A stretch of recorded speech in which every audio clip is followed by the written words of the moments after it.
Hello. Hello, I don't think everyone heard the one. Hello, everybody.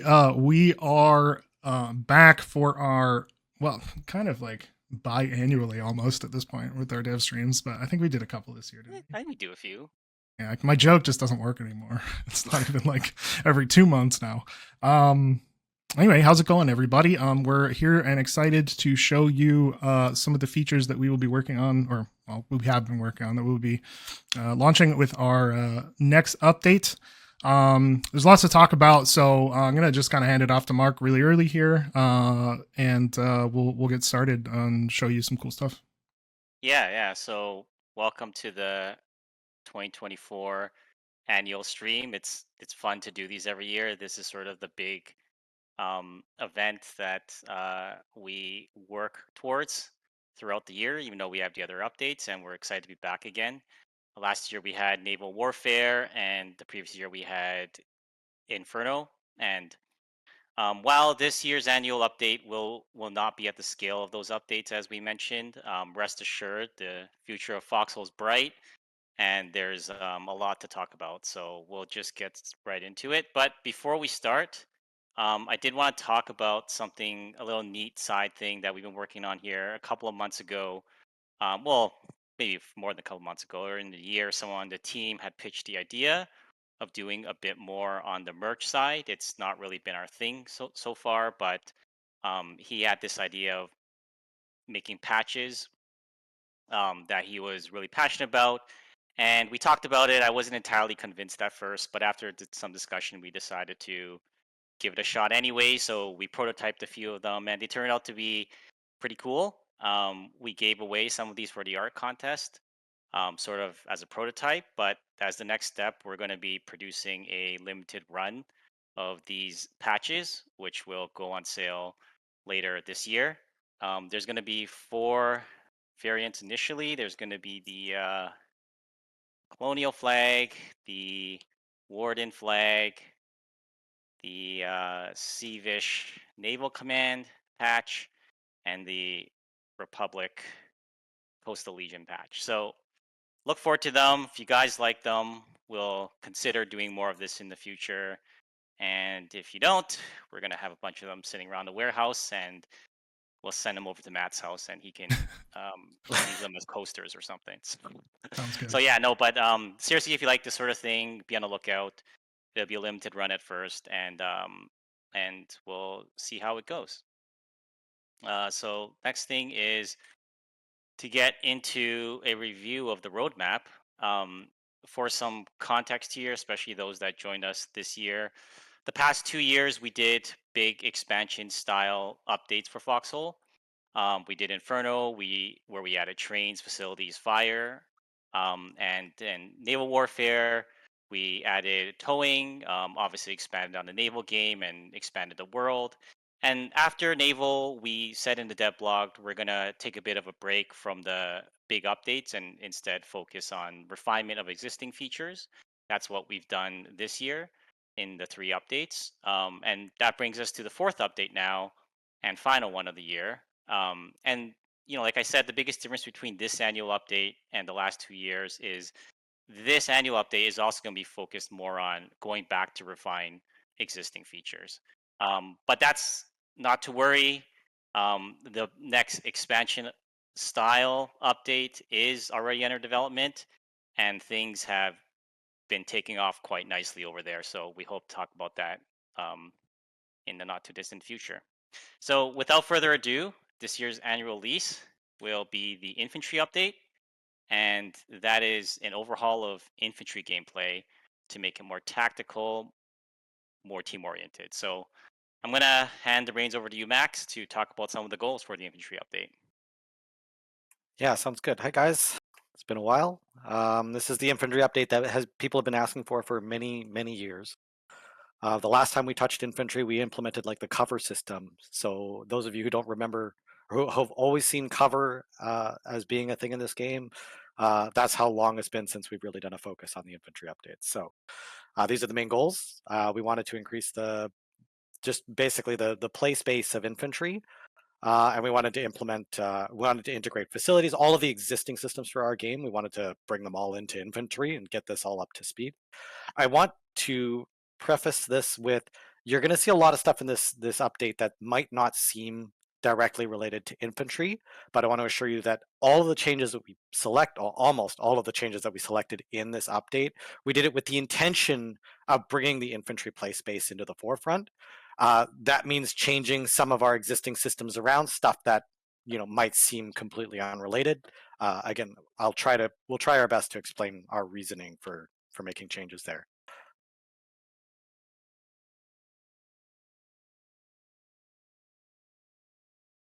All right, the first thing is weapon shouldering. So this GIF you're watching is an extreme example, but the idea is if you're low on stamina, your weapon will shoulder slightly slower. Dynamic stagger. So no longer is it basically a one or nothing. If you get shot, the more damage that is dealt to the player, the slower they'll go. So it's more so it's like linear. So light weapons like pistols won't stagger you as much. There is a new modifier as well. So some weapons will just stagger you more than others, but yeah. So like Just going stopping back- power has like an effect on like how much you're staggered. Yep, exactly. Right. I do have a quick question about the weapon shouldering. Now, does this impact different weapons differently, or is it similar? Yeah, similar. So the different weapons will be shouldered faster than others, like the assault weapons, the SMGs. They'll shoulder much quicker, and will be impacted less by stamina. And again, I want to reiterate that it looks really slow in this GIF, but that's the extreme example. We don't expect it to change your moment-to-moment gameplay that much. So like, don't expect like a huge change in the way that you run and take cover and take shots. Right. This visual here was designed to show you that it can be slow, but this is not how regular gameplay is going to be in an average. That's like the worst case. Right. Yeah. Gotcha. Vaulting improvements. This is something we've just been needing to do for a long time. Some of our structures were difficult to vault. They just didn't really work very well. So we've just gone across the board and improved it. We also added a little feature where if you hold down the space bar, then it will attempt to vault when you are able to. So you don't have to spam the space bar when you're trying to get over something. Right. Machine gun suppression. So the way suppression works in our game right now, once you are suppressed, you don't regain your accuracy once you've lost it, but you don't actually lose accuracy for being suppressed.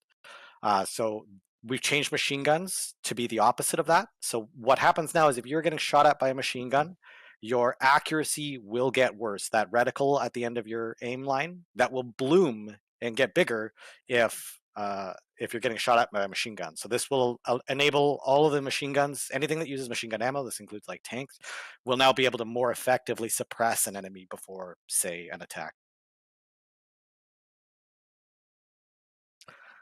Infantry encumbrance. I'll talk more about this a little bit later, but we've made some pretty sweeping changes to infantry encumbrance.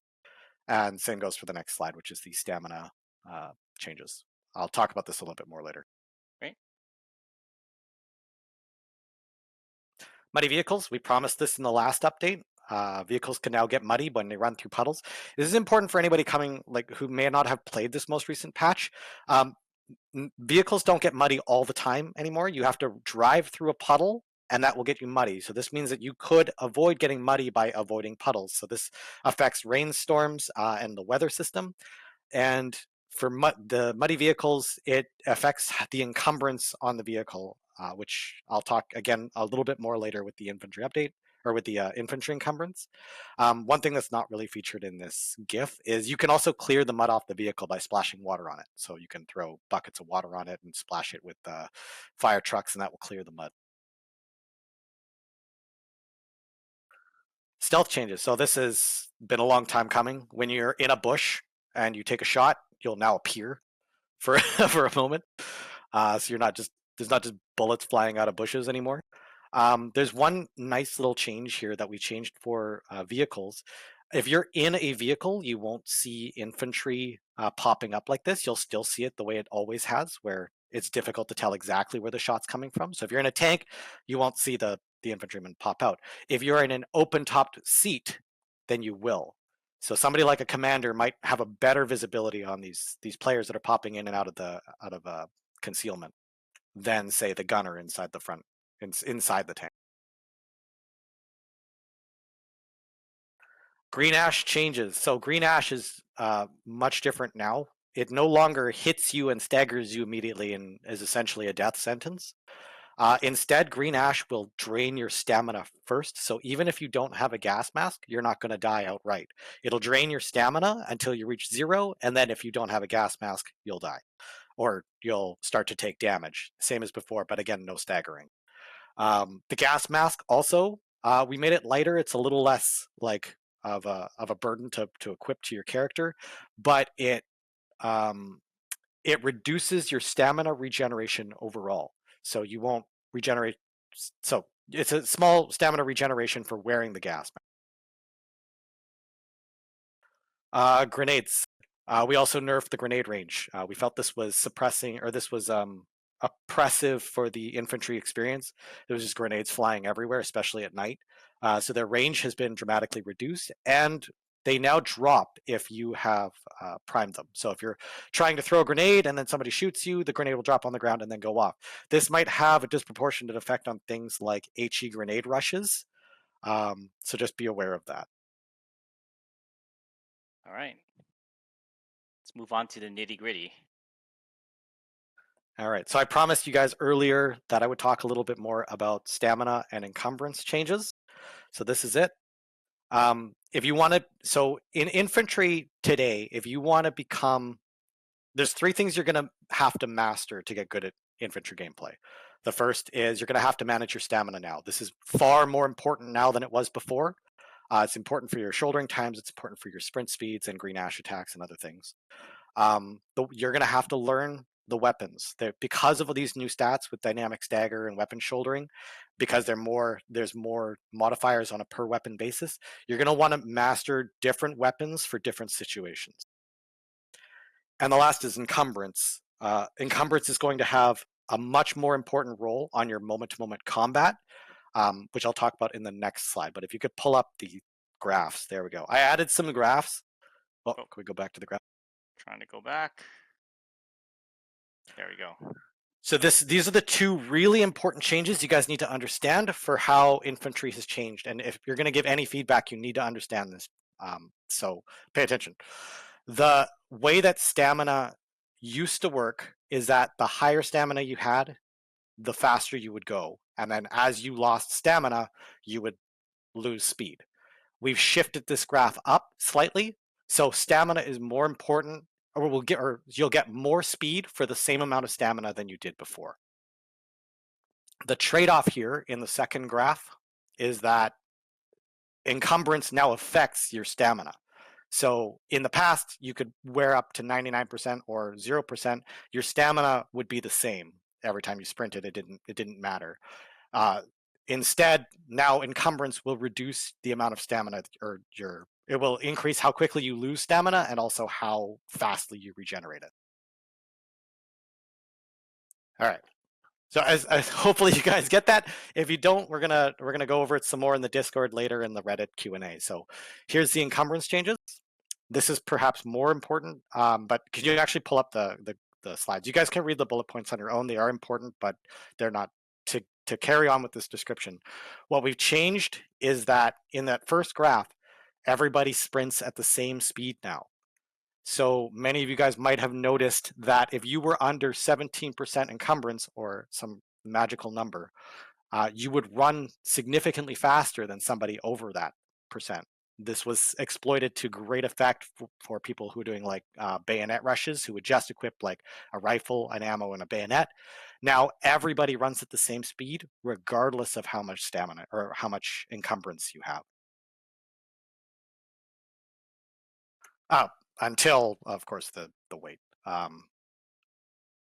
it's important to note this first graph is about sprinting in a short distance. So this is like from sprinting from cover to cover, this is what you could expect. You're going to sprint slower overall at the lower encumbrance values, but you're going to be going faster than you would have before under the new system. So it's more of it's just flat. Where this changes is in the second graph here, which is over long distance. So remember in that first slide, I talked about how stamina is impacted by your encumbrance. So while it is that you are running faster or slower, depending on your encumbrance, the amount of speed that you're going to get over the long distance should be about the same as it is in live, because the more encumbered you are, the less encumbered you are, the farther you can sprint. So in the past, if you were at 0% encumbrance, you would sprint much faster. But in the new system, the less encumbrance at 0% encumbrance, you're not going to run as fast, but you will be able to sprint further. Great. Yeah, it sounds like there's going to be a lot of nuanced questions about how all this stuff works, and we'll answer them at the Reddit Q&A and on the Discord at that branch. Great. Yeah. So the bottom line, the last thing I want to say, that's hopefully, if you didn't understand any of that, what I want you guys to understand is encumbrance affects how far you can sprint now, not your speed. All right, and then moving on, vehicle encumbrance. This has been changed to be much more similar to infantry. The ideal here is that you shouldn't really feel a difference for trucks. They should feel pretty much the same as they always have. We just changed that middle point, so how you get encumbered at the beginning and end, or in the middle. But most of you guys are either driving with a completely empty truck or a completely full truck, and you'll notice from this graph that it's exactly the same. So you shouldn't really notice a difference for these vehicles. Right. So to calm any major concerns over logistics, it should overall be roughly a similar experience. Yeah. Great. So important, if you guys want to know more about the encumbrance system for both infantry or vehicles, the tooltips have been changed. So make sure you read those. That 0% to 100% number that's in the top right of your inventories, that is completely new. It's going to be deeply confusing for everybody who's been playing the game for a long time, but if you read the tooltip, it should be a little bit more clear. And an important point is why we've made these vehicle encumbrance changes now is, I remember, Max, we were discussing how this is happening now because the encumbrance system for infantry has changed. So we also needed to um, revisit the same thing for the vehicles to make sure that one wasn't heavily impacted and the other one was not, right? Yeah, we want it to feel the same across the board. Right now, in the live game, these were two completely different encumbrance systems. Hard to tell how one worked and the other didn't. Now they should be much more unified. Everything should make much more clear sense. And ideally, we shouldn't see too much of a change in the actual performance of the vehicles in the infantry, just the nuances. Great. All right, moving on to some infantry-related user interface changes here.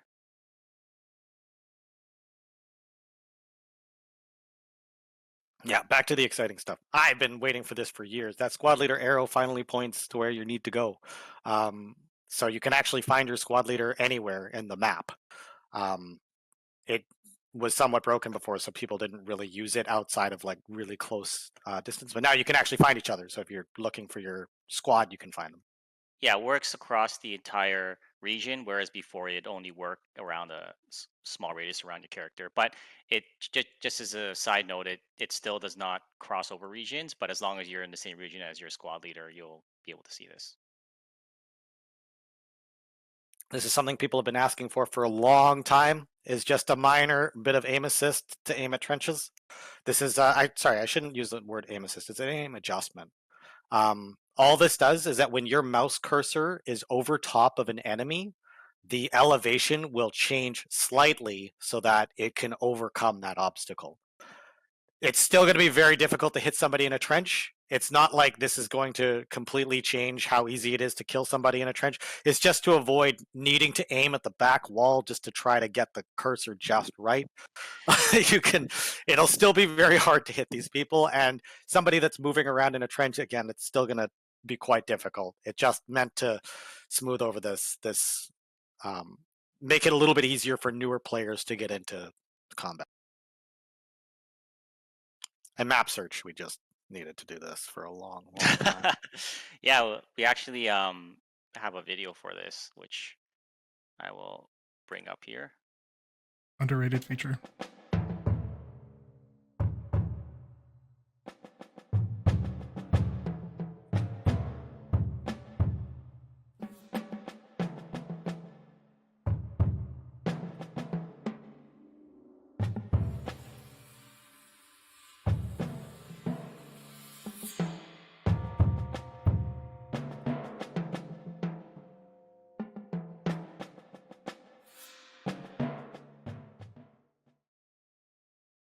Great.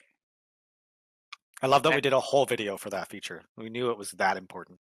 Oh yeah, yeah. I mean, the community has done an amazing job with um, various websites to that players can use, and you should continue to use them for the other functionality. But good to see that search is in the game now, and yeah, it's been something that should have been there for a while. Finally, happy to get that in here. Oops, there we go. Okay, so item loadouts. This is, again, another feature that people have been asking for literally years. As I said in the previous slides, encumbrance is now a much more important value, and so now you need to manage your kits a little bit more carefully. So we've added a loadout option that you can go to a bunker and you can save your equipment loadout and then push a button and it'll pull that loadout out. So you can be more consistently getting the kit you want without needing to find every single item that you want. Great, and we also have a video for this feature that I'll bring up.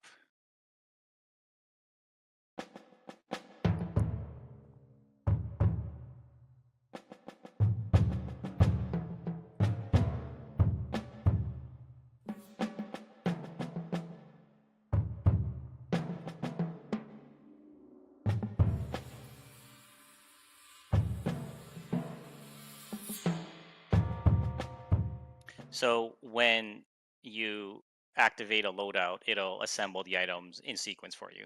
Is that correct? Yep, not in a specific sequence that will enable the loadout to work. So like it'll pull the uniform out first, for example, because it changes Yeah. your inventory. Great. All right, let's move on to infantry anti-tank. And we're going to start off with a little intro video here for this.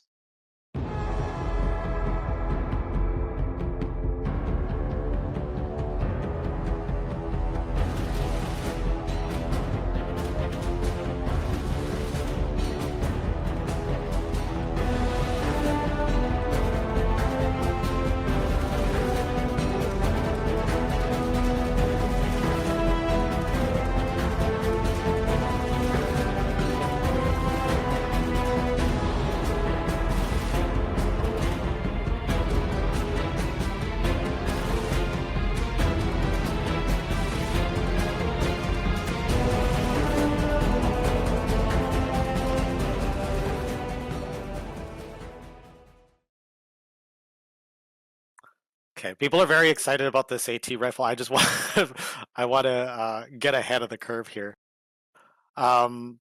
We've changed AT rifles dramatically, so don't get too excited.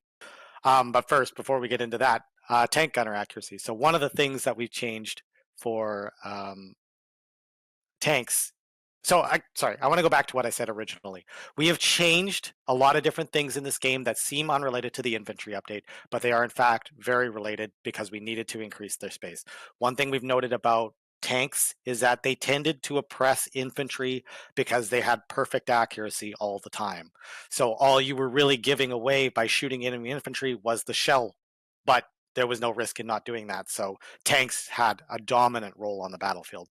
Now they have accuracy. If you are moving, you're going to lose accuracy. If you take multiple shots, you're going to lose accuracy. So it's important to manage your mobility. Some vehicles are going to be better at this than others, but you'll have to manage your mobility, and you'll need to uh, just manage your mobility, and you might not necessarily kill every infantryman, so you'll need supporting infantry or machine guns mounted to the guns or to the tanks in order to properly protect yourself. Great, and then we'll have a little video demonstrating tank gunner accuracy.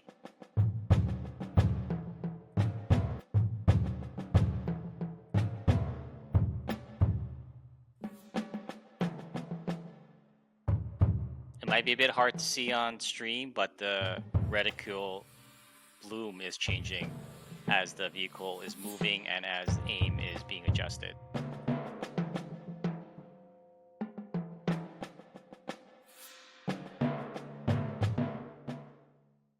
Yeah, you might notice it's not a lot of bloom, but the balance is pending. We need to get you guys' feedback in Dev Branch first before we solidify anything. All right, here's those promised AT rifle changes that we talked about. AT rifles are getting a complete overhaul. They're going to work very differently from the way that they did previously. This affects all AT rifles. This is they cause a suppression on vehicles. So now that tanks have stability, the AT rifles specifically target that accuracy. So if you have an AT rifle, you're shooting at an enemy tank, it will bloom their reticle, just like the machine guns do. So the machine guns bloom the reticles of enemy infantry. The AT rifles will bloom the reticles of enemy tanks and infantry. AT rifles will no longer roll to bounce. You don't have that. They don't bounce. They just always deal damage. This is something that is akin to the way machine guns damage structures. So like how most small arms don't damage structures, machine guns do, but very little. This is the same thing, but for tanks. The AT rifles will always damage tanks, but they do very little. Instead, they damage the vehicle's armor hit points. So this will make it easier for other tanks to get penetrating hits. So the heart of these changes is that AT rifles are a support weapon. They're not meant to kill enemy vehicles anymore. They're meant to suppress them and push them back, give infantry more space to move around, and give tanks less of a dominant role on that field. This is important for things like the subsystem damage or the leaks on large ships. These have in the past been predominantly used for breaking things or like tracking vehicles and causing holes. It's always been a little bit cheesy because of its fire rate was way higher than anything else that does this. So they no longer do that. Instead, they have this other supporting role. Great, and we can have a little video clip demonstrating suppression.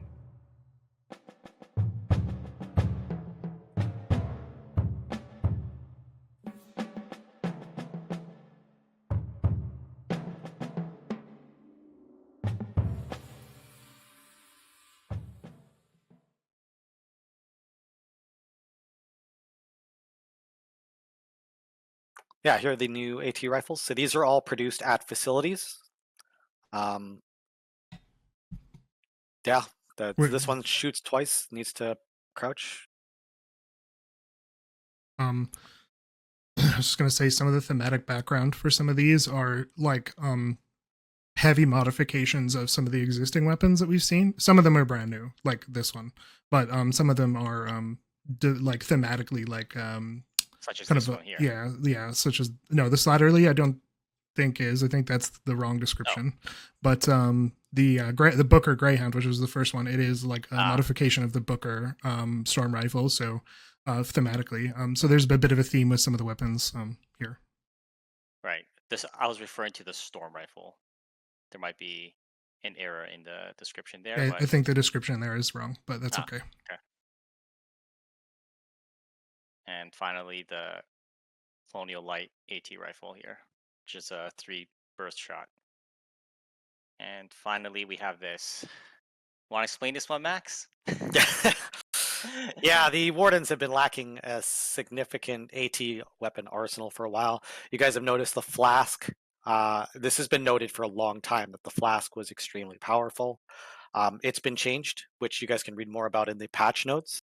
But in order to do that, we needed to improve the Warden AT arsenal. So this is one of those things. Great.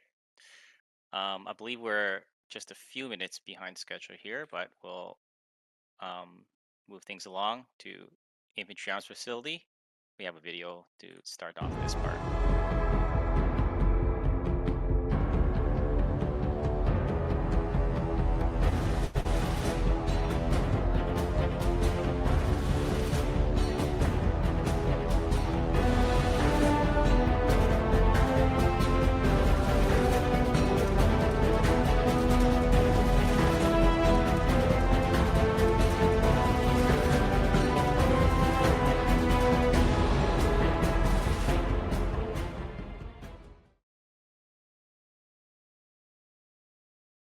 All right, let's get excited.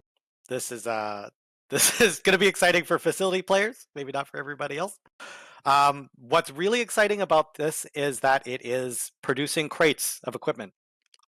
We have not been able to allow you to produce crates of equipment until now, which means that we can start to put more stuff into facilities. The reason why we feel like this is a necessary thing is because facilities have a limited number of things you can output. Essentially, you can produce tanks and then some large items. But if you wanted to build a hyper specialized facility, or you were a solo who wanted to do something interesting in the backline, your options were pretty narrow in scope because all the big guys were just producing everything anyway. So it almost felt pointless. So we wanted to bring more stuff into facilities, and now we have that option. Great. And just to touch on that point, you said that it's gonna start with, there's a starting point, and it's obviously not going to be everything. It's just going to be a couple of things that are new, but it's something we can explore over time, right? Yeah, actually, something that might be exciting for a lot of players is the Small Arms Workshop modification. This is kind of like a player-built mass production factory. It produces very limited number of things in high volumes, things like the AT rifle ammo, SMG ammo, mortar rounds. You can mass produce those now in a place that's not the MPF. But we'll see how this goes. This is a bit of an experiment. We'll see how it goes. Right. And this is the accompanying small gauge car that sits alongside the other two similar cars.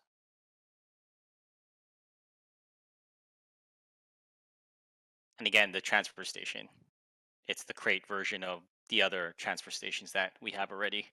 Anything of note here, Max? Not really. There's a few nuanced mechanics with this. You're not going to be able to deliver a shipping container directly to a frontline fob. I'm just going to warn you about that right now. But other than that, it's pretty much what you expect. It's similar to the other transfer stations. All right.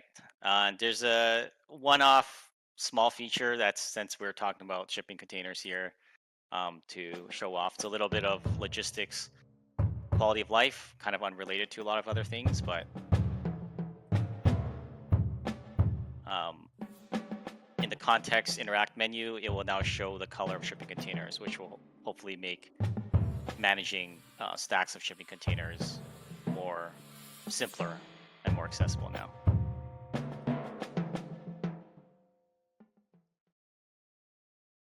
All right, let's talk close quarters combat. And again, we'll start off with the video here.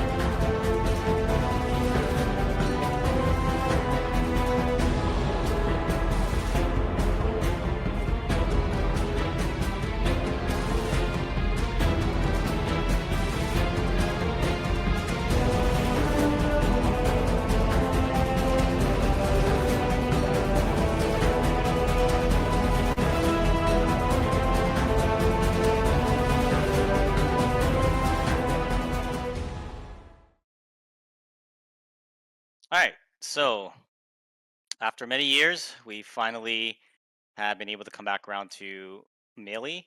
And our goal here was just to add a small amount of depth and skill to melee combat.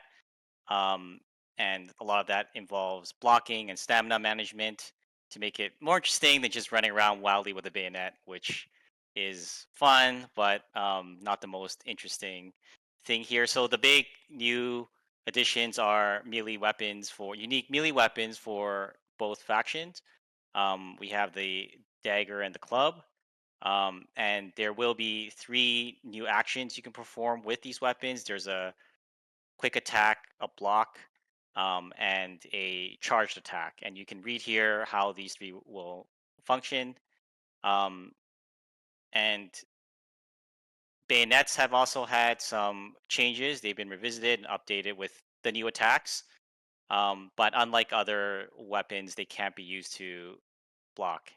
And finally, a bit about knockdowns. If stamina is low, your character can be knocked down, which just creates a moment where you can um, go in for the killing blow. And yeah, that's mostly it for melee combat. It's something that we've been cognizant to make more interesting, but we obviously don't want to make it overpowered and turn the game into Anvil. So we're hoping that we're going to get feedback from you guys in the dev branch where we can tune the various attributes of these weapons. And another small note is that we've taken the opportunity here to update sounds on a bunch of the melee gameplay. So hopefully it's an entire fresh, fresh, fresh coat of paint across the melee side of things. And like we said here, the colonial gets the infantry dagger, and it just as a side note related to gameplay, this looks really good with the officer uniform. And we also have the raiding club, which looks good with the armored warden uniform. Not gameplay related, but in case you care about that sort of thing, they go well with those uniforms. Um, we don't have anything specific here on the shotguns, Max, but maybe you can talk about the shotguns for a moment. Sure. Yeah, we have been wanting to make changes to shotguns for so many years. One of the first things I did at this company was try to balance the shotguns. Was unable to do it given the mechanics that it had, and so we finally had a chance to come around and change their mechanics.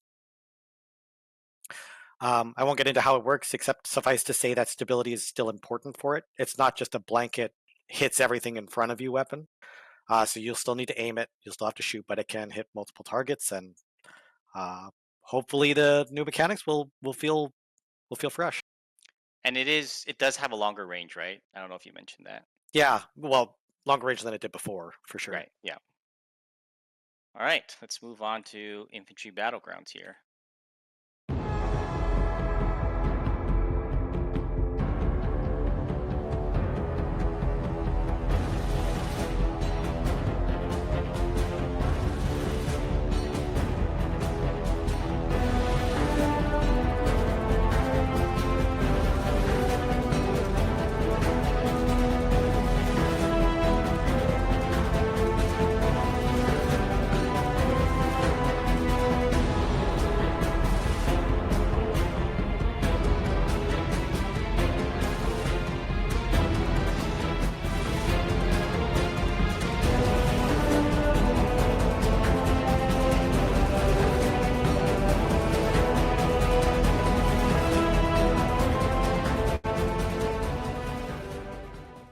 The most interesting thing in that video are the 2 dev bases we've made there, Max.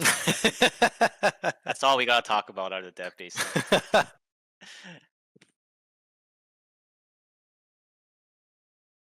All right.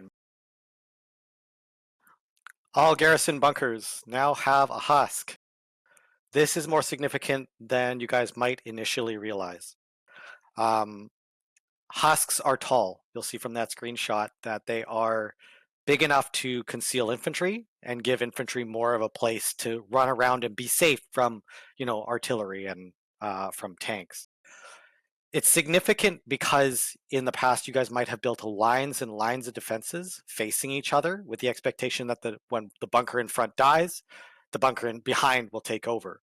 But with these husks, the idea is to give you guys a reason to not build a bunker. So we've added those mines, as you guys saw, and we've added these husks. So building a bunker in a bad position could be detrimental to the overall defense of, say, a larger fortification.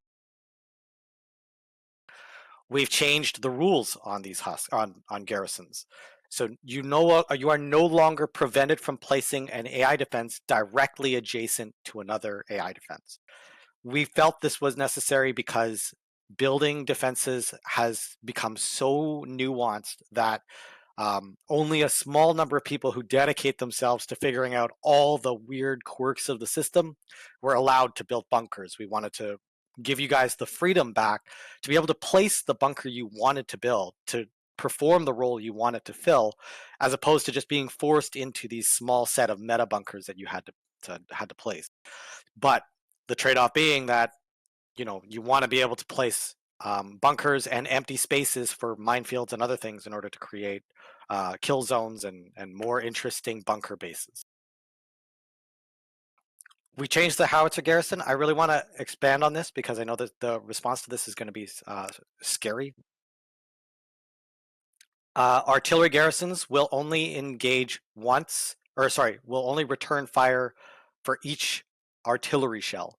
So if you have 4 artillery garrisons in the same bunker and you hit it with 1 artillery shell, only one artillery garrison will return fire at first. Then when you hit it a second time, the second one will aggress, and then I hit it a third time and the third one will aggress, and so on. You cannot place 2 different artillery bunkers close to each other and hope that the splash will hit both and then engage 2 artillery bunkers at the same time. Each artillery shell will only initiate 1 artillery response. So why I feel like this is really important is this is not a nerf, or this is not a buff to artillery. It's a nerf to artillery traps, for those who know what that is. It's just specifically intended to prevent those overreactions where you accidentally hit a bunker once and suddenly you're getting splashed by 10 different howitzer garrisons. But if you are doing a concerted artillery op to attack a bunker, it's not going to make any difference. If you're planning to hit the bunker more than 4 times, then the bunker will respond with all of its howitzer garrison. So it's not a large ship buff because you're going to be hitting it hundreds of times. All the howitzer garrisons are going to engage pretty much immediately. I just really want to make that clear. It's not a buff to artillery in any way. It's just meant to prevent accidental hits from basically wiping out solo players. All right.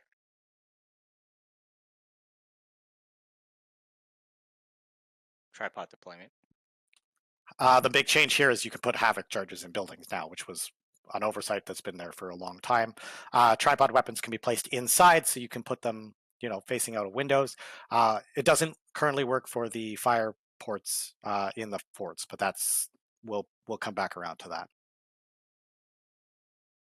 And finally, you can plant havoc charges next to each other and not have the outcome be poor. Yep.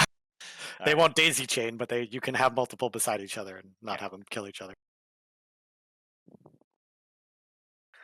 Minefields.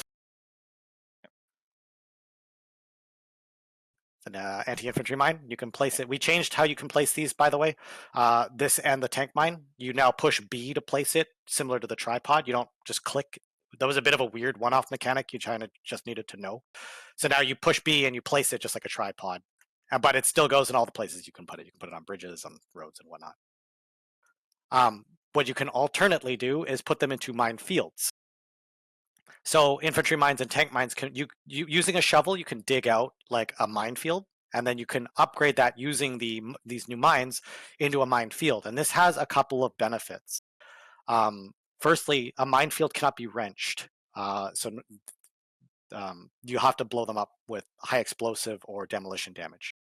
Secondly, they'll be hidden outside of 35 meters away. So if you're, for example, if you're an artillery spotter and you're trying to knock down an enemy bunker base, you're standing hundreds of meters away and you're calling in the artillery, you're killing the bunkers, but you're not seeing the mines. The mines are hidden from you. So these mines are meant to be like an alternate defense that's more, even though they're vulnerable to artillery damage, they're meant to be invisible to them. So you might, even if you knew the minefield was there, you might not be able to clear them all, at least not without getting closer. You'll also be able to use them to block areas of the map where you might not necessarily want to build an AI defense. In the past, you guys would have to build these big sprawling defenses to, like, say, plug a hole in the bulwark. Now you can just place these minefields, and you won't need to wait for bunker tech or anything. You could place a minefield just to stop partisans from getting through, or you might want to make them permanent. Another big advantage to these minefields is you can repair them. So if using B-mats and a hammer, just like any other structure, you can walk up to these and repair them. And repairing them regenerates those mines. So if, partisans are trying to clear a path through your minefield to get to the rear line by just running in and dying, you could just walk up with a hammer and B-mats, repair all the structures, and the mines come back. Similarly, they'll be repaired by maintenance supplies, because maintenance supplies, as you guys know, repairs at 1%. Every time the maintenance supply is consumed. So even if you just place a minefield and then support it with maintenance supplies and then leave it alone, random infantry are not going to negate the minefield. They're going to walk in, they'll die, and then over time the maintenance supplies will regenerate the minefield. So minefields can be more of a permanent structure that you can leave in the world. So it's a lot more like an AI defense now. Yeah, it's in some ways. It's sort of halfway between a field defense, which is like the tank traps and mines that you place on the ground, and an actual AI defense. It's somewhere in the middle there. Right, and we'll have a quick video showing how that works.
All right, so again, I want to reiterate, the big change that we made here is that there should be reason for you to not place a bunker. Bunkers were historically the best way to defend an area by just spamming as many of them as you possibly could. What we're really hoping to see from this change is to give you guys more the meta for building bunkers should be more realistic looking front lines, not just sprawling concrete mega bases everywhere. The big critical change, again, that these bunkers, when destroyed, will leave behind a husk that's hard to remove and will block line of sight to AI defenses behind them. So just spamming bunkers shouldn't make sense anymore. Having minefields to replace those empty spaces where you might not necessarily want to put a bunker. We're going for something like in these screenshots. We're hoping that this sort of thing will seem reasonable, even if it's not perfect. And yeah, we're anxious to see what you guys do. For your dev branch feedback, focus when you talk about these defensive stuff, talk about what you guys think you will actually build in the live game and the reasons why. That will help us the most for determining balance around these changes. All right, we got to move this along, but we got the medic update and another thing after that to talk about. So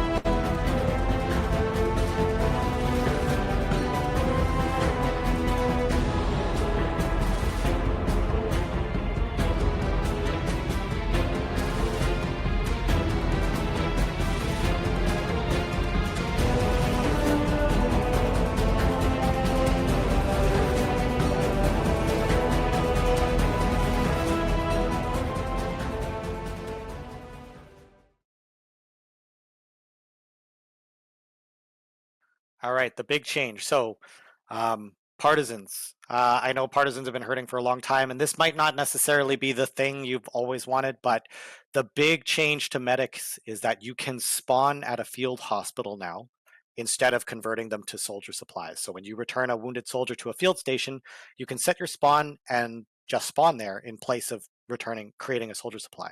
So this is the first time you'll be able to build a spawn point that doesn't require a CV. So maybe partisans might find a use for this by finding a sneaky backline area they could set up a little base at, and they might be able to operate out of there indefinitely if they're careful with returning their wounded soldiers to the back.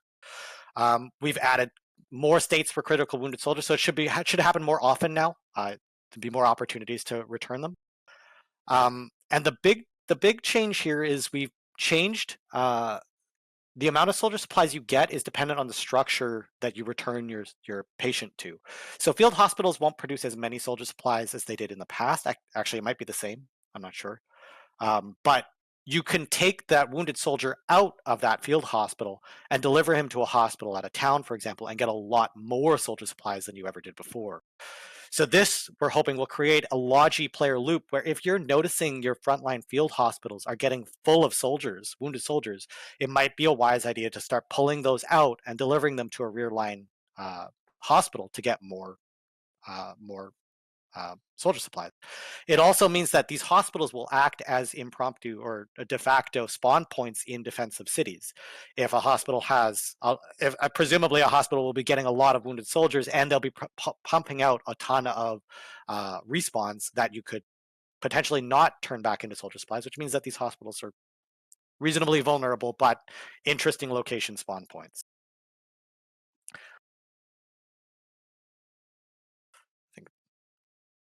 Yeah, the thing that excites me is adding a lot more value to the ambulance and the town hospitals, and having a reason to actually bring critically wounded soldiers there. So I'm personally really excited about this change.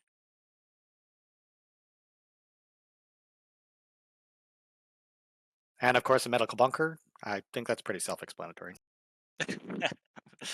So is this the equivalent to a field hospital? Is that correct? Yeah, but slightly better, slightly more important, I guess. Okay. The one difference here is that they do require bunker tech, so you need to get the bunker tech that used to require that used to give you the observation bunker will now instead give you this as well. And also, I think it's easier to get both of these so that it happens a little bit earlier.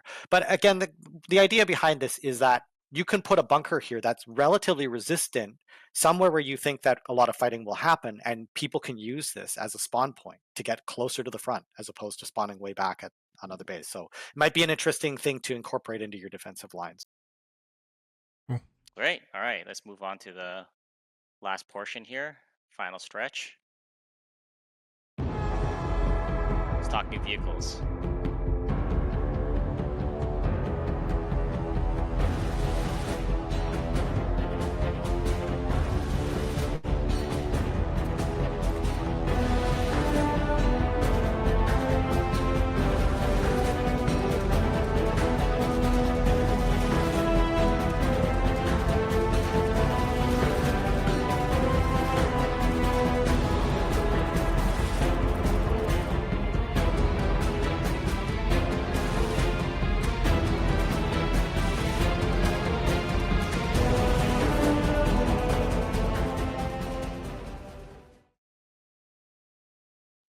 All right, there's not much to say about these tanks. I think you guys can see and tell exactly what they are. This is for the Wardens. They're getting another the base vehicle for the Outlaw. So this is the vehicle that the Outlaw is going to have to be built from. So you're going to have to bring this vehicle to the facilities in order to get an Outlaw.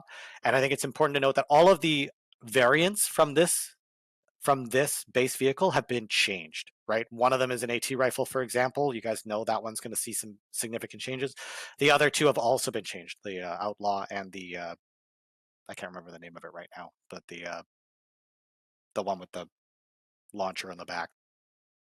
There's too many tanks in the game, Max. It's important. So okay, yeah, actually, let's move on to the next one. Yeah. And this one is pretty much what you guys see. It's a base vehicle, but it doesn't have any variants yet. The balance between these two new tanks is that the Warden vehicle is a case where the Warden tank lineup has more stuff that needs to go into facilities in order to get your vehicles, and the Colonials is the opposite. We're putting more stuff into the base vehicle stuff that you guys can build, because there has been an unintended asymmetry there, where the Colonials were more dependent on facilities than Wardens. Now it should be a little more balanced. Great. Here's the And other view here. we'll put out some of these renders, I think, too, right? Yeah. Since we're kind of shuffling through post them. all the image. Yeah.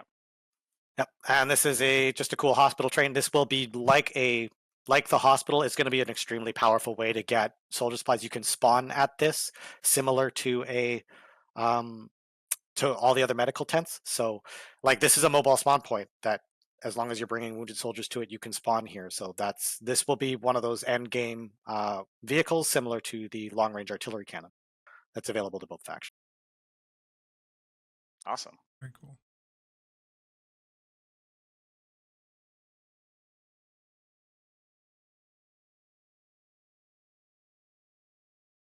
All right.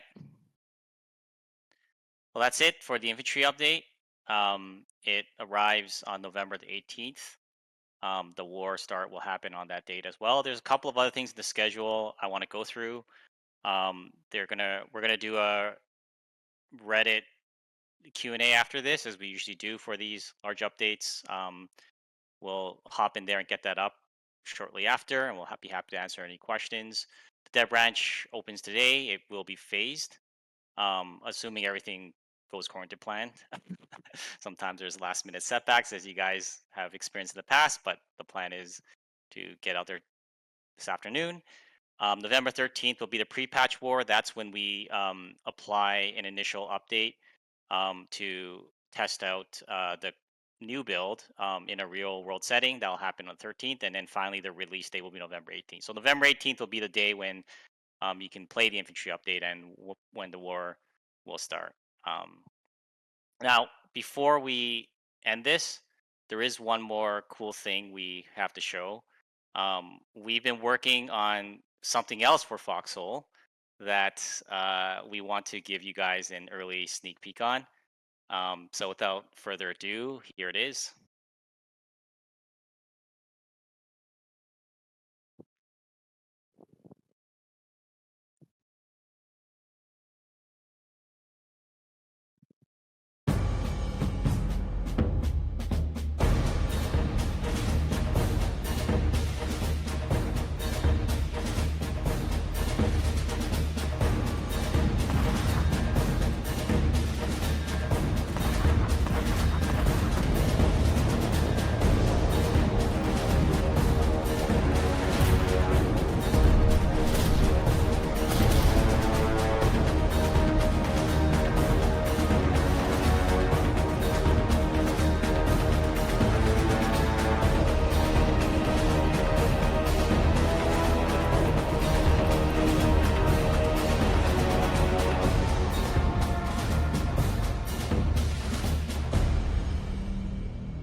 All right.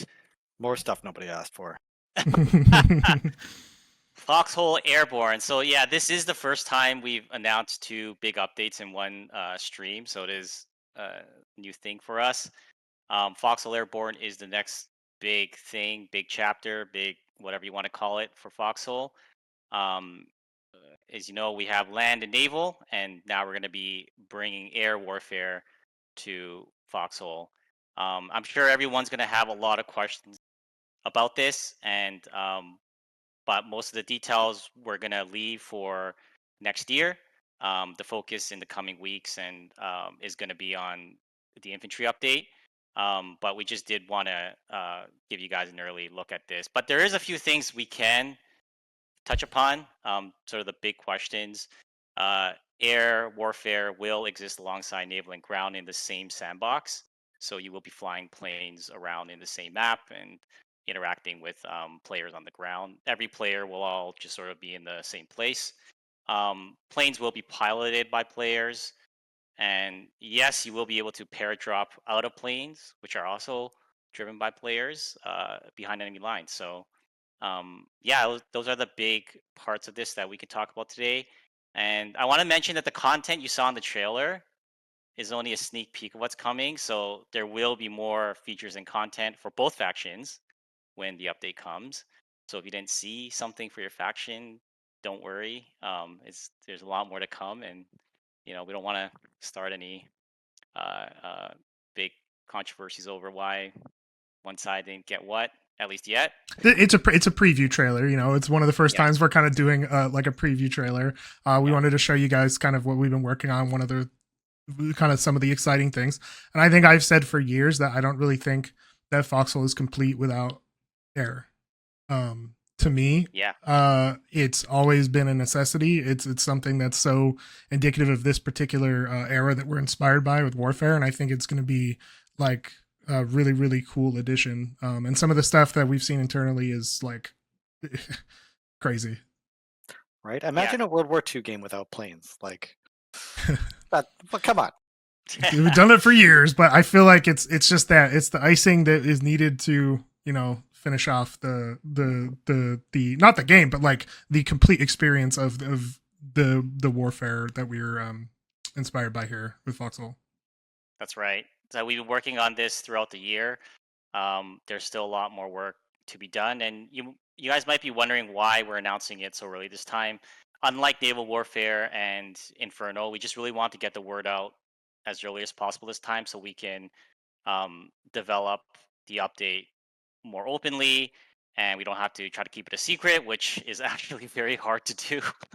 Things tend to leak, and this way we can also, everyone kind of knows what to expect, and we're excited to see all the discourse among the community, see you guys talking about it. And the other thing is we just really wanted to give ourselves more time and space for this one. We really want to make sure we can make this a really polished experience in the first release. So, and to also touch on the trailer a bit, this is also something new. There's a lot of new things for us here today. As you noticed, some of the scenes in the trailer are pre-rendered, and some of them are using the in-game footage. This is, something new we've done. It's been a learning experience, and we just happy we're able to find a way to get the word early out with you guys without having to actually have the full release almost ready. So this is our way of doing that. And finally, the target release right now is next summer, so there is still quite time before it'll be ready. But just so excited to finally be able to get this one off our chest and let you guys know. So that concludes the stream. Hope to see you guys in the Q&A in the dev branch. And yeah, thanks for watching again. And Matt, as always, stay foxy. I gotta come up with like an animal like for air that I can say. You're gonna need one for anvil too. Oh no. Stay anvil-y. Stay sharp. you guys. Yeah. Bye everybody. Stay sharp. I like that. Bye.